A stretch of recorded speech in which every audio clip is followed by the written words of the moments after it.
James, I never thought I would fall for a spy that was my equal, but we were made for one another, so I ask, will you marry me? Most gracious of you, Miss Anya, really. I would like nothing better than to wed you, but I'm afraid the writers of the franchise say I don't marry until my 25th movie. What? After all we went through together?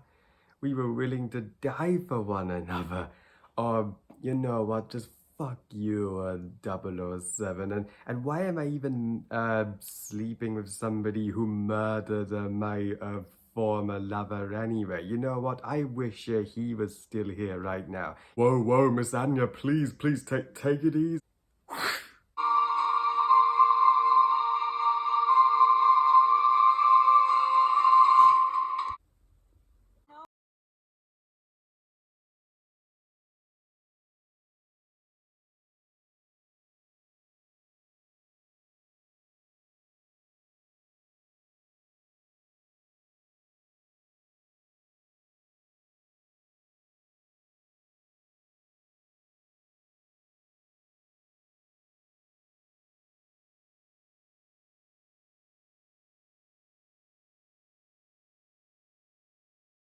Who Loved Me, directed by Lewis Gilbert, and is the third Roger Moore Bond movie and the 10th installment of the James Bond franchise overall. So The Spy Who Loved Me tells the story of after a Royal Navy polarish submarine just vanishes, and that submarine happens to be carrying 16 nuclear warheads. Bond is assigned to a mission where he is accompanied by another agent from Russia, the glamorous and badass agent Anya and whose lover Bond had previously killed. So these two go from flat out hating each other to flat out falling for each other in one of the greatest love stories ever told in this franchise. Now, yeah, the Spy Who Loved Me is yet another movie from 1977 I am reviewing on my channel. Because of course that year was a game-changing year in film, and The Spy Who Loved Me is one of those game-changing Bond movies. I can honestly say with my hand on my heart, I love this movie. This is, without a shadow of a doubt, my favourite of the Roger Moore era of James Bond. I mean, I didn't think they could dethrone Live and Let Die, but that's exactly what they did. It's a shame and pity that Lewis Gilbert never got to direct another Bond installment after this. Why not keep him on the franchise if he can do wonders for Bond like he did with this movie? Even Roger Moore hating Bond fans admit to liking this one. You can't call yourself a Bond fan if you haven't seen A Spy Who Loved Me, and you could see why this was the Bond movie that would have countless other parody movies titled after it.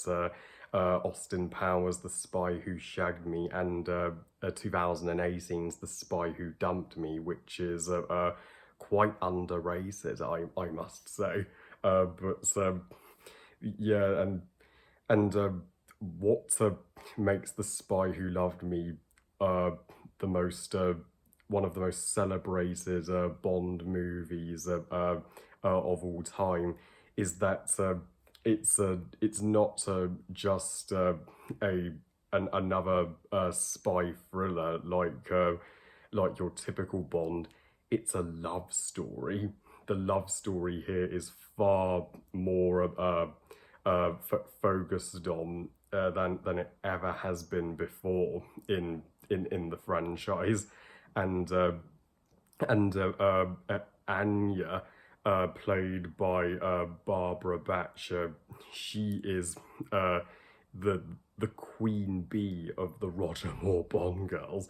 Not only is she gorgeous as a fuck, I mean, she's in her. I think she's in her 70s now, and she still hasn't aged a day since then, 43 years later.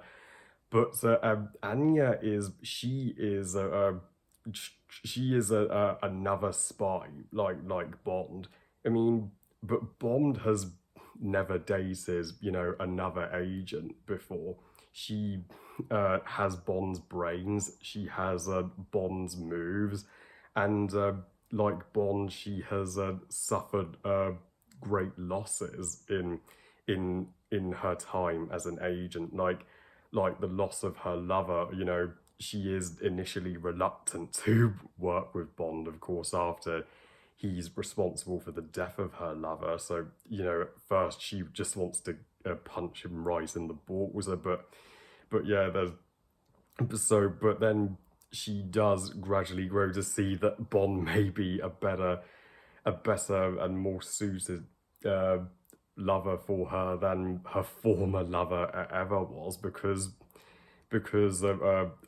her and Bond are uh, uh, exactly identical to one another, and Bond does learn to be more gentle with her because of what she's been through with his losses. He can relate to that, and though I don't think that reference to on Her Majesty's sucky service was necessary in the scene in the bar. I mean, you.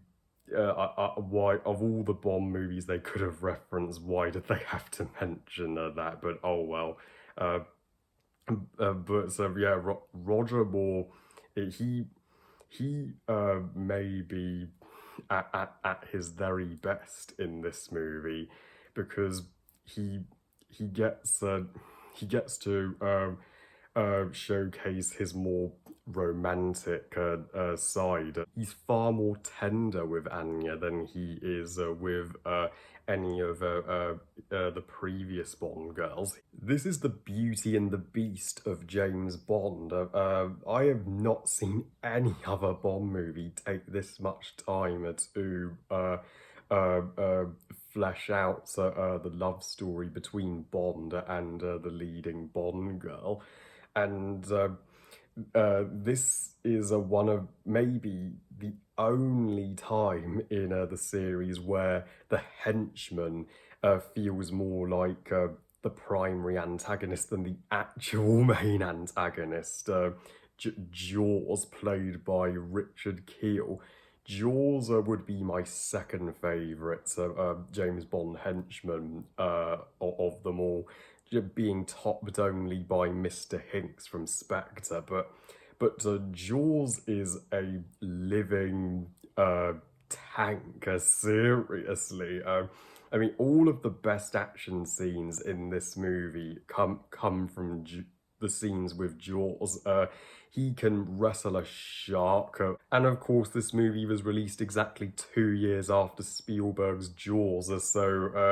So you could see the inspiration for the character of Jaws in this movie.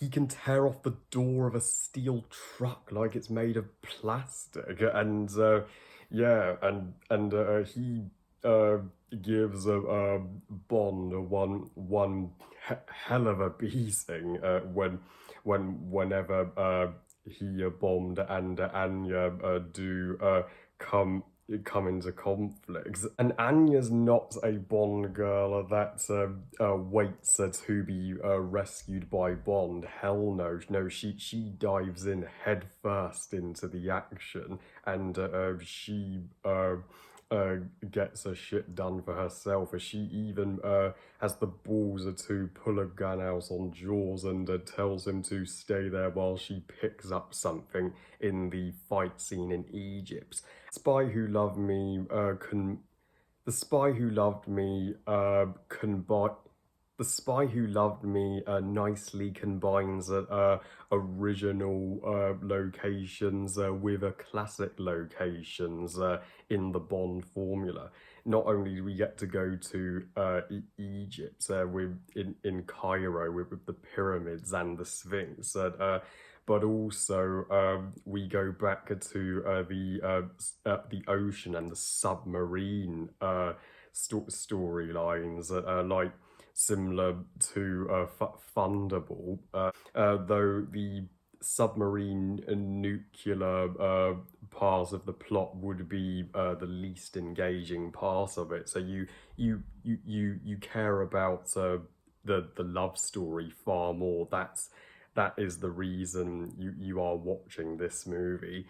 And the electrifying theme song and title sequence by Carly Simon. Nobody does it better, baby, you're the best. Well, Carly, nobody does this theme song half as good as you. I mean, she could easily go toe to toe with Shirley Bassey on a talent show where you sing Bond themes. Yeah, and the title sequence with Bond and Anya, with the Union Jack. It is astonishingly romantic and elegant. It's far less bombastic than most Bond themes, and it's would be easily the best Roger Moore Bond theme song. It just makes me want to cry every single time I hear it. It is certainly top 5 Bond theme material, but for all the pros with The Spy Who Loved Me, it does still have one minuscule con. The villain of the piece. I'm not talking about Jaws. I mean the other villain who on the submarine. Whose name I have totally forgotten about because he's that bland of a villain. But this movie could have done without this nothing of a villain. You just needed Jaws to be the primary antagonist of this particular story. I mean, I guess they only included this guy as they think they need, a leader, a guy in a organization for every single Bond movie. That's a tradition. But I think the henchman could have been well, the central villain at the same time, personally. But overall, the what is not to love about The Spy Who Loved Me? This is not only one of the top 5 movies of 1977, but also are the top 5 Bond movies in general. It is near flawless Bond, and the only Roger Moore Bond movie I would say that deserves a full 5 stars out of 5. I give The Spy Who Loved Me 5 stars out of 5. Best movie ever. This was where the Roger Moore era was totally at its peak. After this, the Roger Moore movies would get slightly more flaws. Well, I love you guys. Thank you for watching. I hope you guys enjoyed this review. And what are your thoughts on The Spy Who Loved Me? Please comment and let me know. Please like this video and subscribe. But please follow me on Twitter and on Instagram. And I'll see you all next time. And remember, movies are us. Bye, guys.